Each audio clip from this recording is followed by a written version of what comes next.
আবার চলে আসি একটা নতুন ভিডিও নিয়ে। দিনটা ছিল 1 জানুয়ারি। এটা 2 দিন আগেকার ভিডিও। আমি এখন একটু ব্যস্ত আছি, সেজন্য এডিটিং করা হয়নি। তো আজকে ভাবলাম যে করে নিই। তো আমি আর আমার বর দুজনে বেরিয়ে পড়েছিলাম মেলা যাওয়ার উদ্দেশ্যে। তো মেলা যাওয়ার আগে আমরা দুজনে দেখো দুর্গাপুর বাজারে চলে আসি। এখানে আমরা কিছু জিনিসপত্র কেনাকাটি করব, কারণ আমরা একটু মানে ভেবেছি যে ঘুরতে যাবো। তো কোথায় যাবো সেটা তোমাদেরকে পরে জানাবো অবশ্যই। তো আমরা যে কেনাকাটা করার পরে আমরা চলে যাই হচ্ছে দুর্গাপুর বাস স্ট্যান্ড। বাস স্ট্যান্ডে আমরা যাই, কারণ আমরা যে ঘুরতে যাবো সেই বাস কখন আছে তা সেটা জানার জন্য এই কাকুর সঙ্গে কথা বলছিলাম।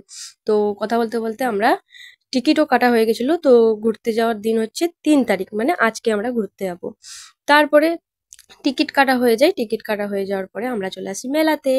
এই যে কল্পতরু উৎসব, দেখো এই মেলাতে না প্রচুর ভিড় হয়, প্রচুর, মানে অনেক অনেক দূর থেকে অনেক অনেক জন আসে। আর 1 জানুয়ারি বলে কথা, ভিড় তো একটু হবেই, তাই না? তো দেখো কত ভিড় হয়েছে। আর অবশ্য আমরা বেশিক্ষণ ছিলাম না মেলাতে, প্রচুর ঠান্ডাও লাগছিল, সেই জন্য বাড়ি চলে আসবো ভেবেছিলাম। তো ভাবলাম যে তাহলে একটু ঘুরে নিই, তারপরে না হয় বাড়ি চলে আসবো। তো আমরা এখন ভিতরে যাচ্ছি। ভিতরে যাওয়ার পরে আমি একটু ভাবছি যে সবাইকে দেখিয়ে দিই চার সাইডটা।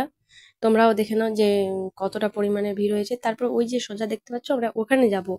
ওখানে যাব বলতে ওখানে সবাই যাচ্ছে, দেখছি যে ফটো তুলতে যাচ্ছে। তো আমি ভাবলাম যে তাহলে আমরাও চলে যাই।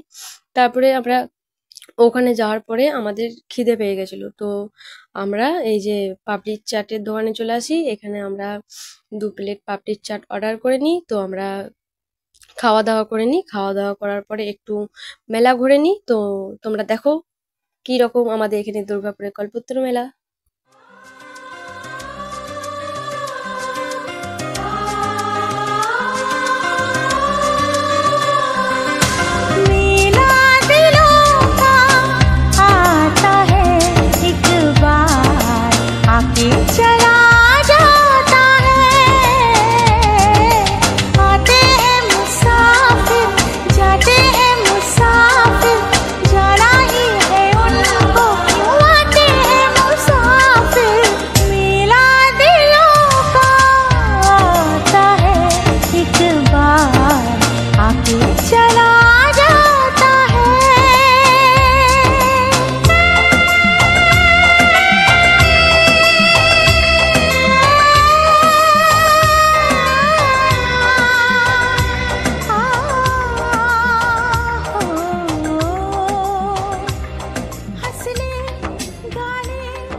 এখন দেখো আমাদের মেলা ঘোরা কমপ্লিট হয়ে গেছে। আমরা এখন বাড়ি যাচ্ছি। আর আমার এই ভয়েসটা শুনে তোমরা নিশ্চয়ই বুঝতে পারছো যে আমার কি রকম পরিমাণে ঠান্ডা লেগেছে। সেই জন্য আমরা বেশিক্ষণ মেলাতে থাকিনি, তার উপর আবার ঘুরতে যাবো, তাই তো সেই জন্যই আমরা বেশিক্ষণ ছিলাম না। তো ভিডিওটা আমি এখানে এন্ড করে দিচ্ছ।